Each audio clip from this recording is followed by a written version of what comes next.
우리 요번에 아이들 시험 봐가지고 여러분도 아시다시피 지금 우리가 학생들이 이제 중학교 2학년부터 고등학교 3학년까지 있거든요. 이번 중학교 2학년 학생들이 가장 어린 아이들인데 요번에 우수한 성적으로 고등학교 졸업을 했습니다. 그래서 중학교 1학년쯤 되면 중학교 졸업을 하고요. 중학교 2학년쯤 되면은 고등학교 졸업을 합니다.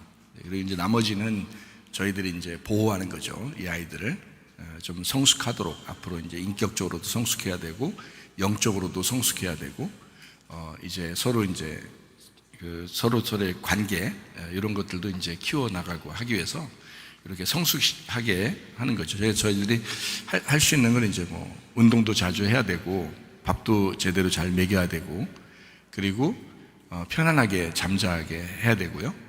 그리고 공부도 이제 시켜줘야 되고 그리고 성경을 이제 가르쳐 줘야 되고요.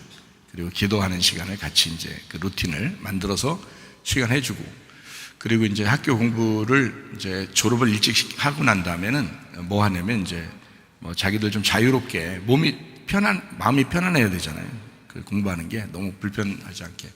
그래서 스트레스 받지 않도록 공부를 시키는 거예요. 뭐 영어도 하게 하고 중국어도 하게 하고 이제 하는데 편안하게 하라는 거죠. 그걸 뭐 세상을 뒤바꾸려고 뭐 열심히 한다는 의미가 아니고 그 기간이 이제 정해져 있으니까 학생이라는 청소년 기간이 있잖아요. 그러니까 그 기간 동안에 어쨌든 같이 이런 관계들을 자꾸 이제 하면서 인격적으로 성숙을 해야 되잖아요. 그냥 중학교 1학년, 2학년 때 고등학교까지 졸업시키고 그냥 바로 대학을 보내버리면 따라가지도 못할 뿐만 아니라 또 부적응자가 되거든요. 잘못하면. 그러니까 그래서 이제 그 나이 때까지 보호해 주는 겁니다. 이 아이들을. 지금 고3 아이들도 이미 뭐 중학교 1학년, 2학년 때 고등학교를 다 졸업했어요. 근데 이제 고3까지 이제 있으면서 자기들이 더 나은 이제 생활을 더 공부를 통해서 이제 해나가고 있는 중이에요. 근데 이제 그 생활 한 6년 정도 이렇게 같이 지내면서 신앙 생활을 이제 잘 잡아주려고 하고 있죠. 그러니까 참 좋은 거예요. 옛날 같으면은 저희들이 학교를 하지 않을 때 예전에 제가 청소년 전문적으로 이제 목회를 하고 있을 때니까 그때는 이런 학교를 하지 않았어요. 그래도 학생들이 전혀 움직임이 없어요. 왜 그러냐면 매일 저녁마다 모였거든요. 매일 저녁 학교 끝나면 교회 왔어요. 다 오라겠어요.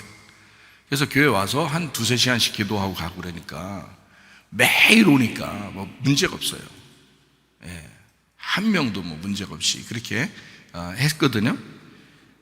근데 지금은 학교를 안 하면 안 돼요. 학생들이. 지금은. 왜 그러냐면 교회를 안 오잖아요. 그러니까 지금은 교회를 그렇게 옛날처럼 제가 율법적으로 그렇게 교회 오라 이렇게를 안 하기 때문에 지금은 편안하게 하라. 아주 편안하게 신앙생활 해라. 이렇게 하기 때문에요. 학교에서 아침, 저녁으로 계속 같이 있지 않으면 아이들은 방황합니다. 분명히 자기 혼자 집에 있을 때는요. 핸드폰이라는 게 있고 친구가 있기 때문에 도저히 뭐 영적으로는 자라나기가 힘듭니다. 여러분. 부모가 못해요. 잘. 이게요. 각자 자기 방이 있기 때문에 부모랑 같은 방 쓰는 것도 아니잖아요. 다 각자 다른 방이 있거든요. 그렇게 해주는데 그러다 보니까 이 아이들이 루틴이 깨지고요. 영적인 루틴이 깨져요. 영적인 스케줄이 깨집니다. 그러니까 자기 스스로가 자기를 잡을 수가 없어요. 그래서 지금은 제가 학교를 강조하고 있는 것이 그래서 그런 거예요. 지금은 이제 율법적으로 그냥 교회에 와서 어떻게 해라 라고 학교 없을 때는 제가 그랬지만 그렇게 지금은 강조를 못하는 시대고 또 그렇게 안 하니까 그러니까 이제는 학교를 들어와라. 학교 공부도 가르쳐 주겠다. 그리고 영적인 부분도 도와주겠다. 이런 겁니다. 그리고 먹고 사는 문제도 잘 해주겠다. 잘 먹고 잘 자고 잘 놀게 해주겠다. 이제 이런 그런 이제 마음으로 선생님들하고 같이 요구를 해나가고 있는 중입니다. 그러니까 이 학생들이 변함이 없는 거죠. 이 학생 그 기간 동안에 변함이 없어요. 그걸 안 해주면은 학생 때 대부분 방황합니다. 여러분, 부모가 자기가 할 것 같죠? 부모들이 다 할 것 같죠? 신앙을 못 잡는다니까요. 신앙을 잡을 수가 없어요, 부모가. 여러분, 신앙을 못 잡으면 어떻게 되는지 알아요? 자기 기준이 없어지는 거예요. 하나님께 대한 믿음, 그 신앙, 그 기준이 사라지는 거야. 그러니까 자기 뜻대로 사는 거죠. 자기 생각대로 사는 거예요. 못 잡아준다니까요. 그래서 일부러라도 기독학교를 통해서 이 학생들을 잘 영적으로 이렇게 잡아주는 거예요. 일부러라도. 지금은 이거 아니고서는 학생들을 돌봐줄 수 있는, 영적으로 돌봐줄 수 있는 그 방법이 거의 없어요. 지금은요. 우리 교회가 이렇게 하니까, 우리 교회에서 얘기해 주니까 여러분이 생각할 때 아유, 뭐 학교를 하니까 그냥 강조해서 얘기를 하는가 보다라고 생각하겠지만, 목사님 친구들도 있을 거 아니에요. 친구 목사님들도 많이 있을 거 아니에요. 제가, 그죠? 예. 근데 그 목사님들이 하나같이 하는 얘기가 학생들을 어렵다는 거예요. 지금 학생들이 힘들다. 신앙생활을 잡아줄 수가 없다. 예. 그러니까 이거를 어떻게 하냐, 자기들은 도대체가. 근데 나는 방법을 알겠거든요. 기독학교를 하면 돼요. 그러면은 이게 다 해결됩니다. 근데 이걸 쉽게 할 수 있나요? 선생님들이, 헌신된 선생님들이 있어야 되죠. 또 목사가 어떻게 하면은 이 학교가 유지될 수 있을 것이다라는 어떤 아이디어도 있어야 되죠. 그죠? 하나님도 도와주셔야 되죠. 그러니까 이게 다 맞춰야 돼요. 그러니까 보통 교회에서 하기가 쉽지가 않은 겁니다. 이게.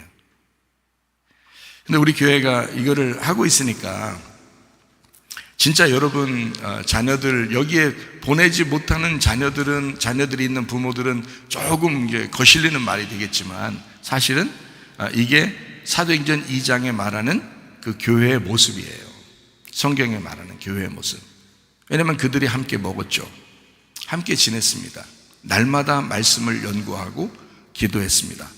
그게 사도행전 2장의 초대교회예요. 그때가 특수 상황이라 그런데 지금은 더 특수 상황이에요. 왜냐하면 그냥 두면은 학생들은 자기 길로 다 가버립니다. 여러분, 못 잡는다니까요. 제가 그래도 우린 잡을 수 있을 거예요. 해보세요. 해보시라고. 나중에 되면 후회하신다고요. 틀림없이. 나중에 되면 후회한다고요. 다 놓친다고요. 자기 자녀들이라도 다 놓친다고요. 영적으로는 못 잡습니다. 이거는 제가 30년 넘게 청소년 사역만 제가 30년 넘게 한 사람이에요. 그러니 제가 다 전문가죠, 진짜. 안 된다고, 안 되는 건 안 된다고 얘기를 해줘야 된다고요. 그래야 나중에 깨달았을 때, 목사님 말씀처럼 안 됐구나, 이렇게도 알아야지. 그래서 얘기를 해주는 거예요, 정확하게. 안 됩니다. 부모들도 잡을 수가 없어요. 믿음에 대해서는. 뭐, 먹여주고 입혀주는 건 할 수 있어요. 그런데, 영적으로는 못 잡습니다. 지금은 성문 기독학교, 그러니까 기독학교가 돼야 같이 먹고 같이 자고 같이 공부하고 같이 말씀 나누고 기도해야 이게 가능한 거예요. 그렇지 않으면 방법이 없어요. 옛날에는 제가 약 한 15년 전, 20년 전만 해도요, 20년 전만 해도요, 제가 학생들을 학교 끝나면 다 교회로 모이라고 해서 계속 기도를 그렇게 많이 했고 말씀을 매일마다 나눠줬어요. 그렇기 때문에 그때는 그게 가능했어요. 근데 지금은 제가 그렇게 하지 않아요. 저 혼자 와서 기도합니다. 저 혼자 와서 기도하고 제 루틴만 살리고 있어요. 그러니까 다른 사람들을 일부러 할 필요 없죠. 뭐가 하니까? 우리 교회에서는 기독학교가 그걸 하고 있으니까. 기독학교가 그걸 계속 하고 있으니까 제가 안 하는 거예요. 만약에 지금 우리 학교가 안 하고 있다, 우리 교회에서 기독학교를 안 한다 그러면 저는 다시 매일 새벽마다, 매일 저녁마다 모이라고 할 거예요. 오는 사람은 살 것이다, 안 오는 사람은 죽는다, 영적으로. 그거를 저는 다 알기 때문에. 근데요, 학생들은 이제 기독학교 때문에 학생들과 교사들은 계속 그렇게 살고 있으니까 제가 늘 칭찬하고 얘기를 해주는 거예요. 저도 같이 살고요. 근데 어른들이 문제인 거예요. 여러분, 나이가 먹은 사람들, 그 사람들이 문제인 거예요. 나이만 먹지 말고 영적인 나이가 좀 성숙해야죠. 영적인 나이가. 우리 김 장로님처럼 이렇게 말씀을 늘 이제 묵상하면서 이렇게 살아가는 사람, 그러면 좋죠. 김 장로님은 말씀을 그렇게 사모해서 집에서도 말씀을 읽고 기도하고, 조금 전에 예배 시간 전에 또 김 장로님이 와서 지금 예배 시작하려고 하고 있는데 와가지고 질문해요. 하늘에 계신 우리 아버지요, 이렇게 기도하는 거 있잖아요. 주기도문.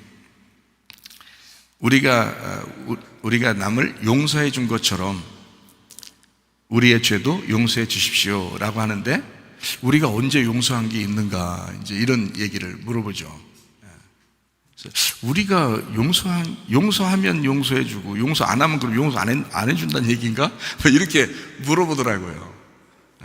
근데 그 말이 무슨 말이냐면, 오늘 이제 설교의 말씀인데, 사실은 우리가 우리의 죄를, 다른 사람의 죄를 용서한 것처럼 우리의 죄도 용서해 주십시오 라고 하는 말, 이게 다 뭐가 들어가 있는 단어예요? 똑같이 뭐가 들어가 있어요?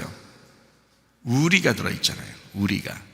그러니까 하늘에 계신 우리 아버지, 그러죠, 그죠? 그래서 거기 우리라는 말이, 주기도문에 우리라는 말이 굉장히 많이 들어있어요. 왜 그러냐면, 우리라는 말을 할 때 자기가 다른 사람을 용서한 것처럼 다른 사람이 나를 용서한다라는 의미라기보다는, 우리니까 자, 주님과 내가 같이 용서하는 거예요.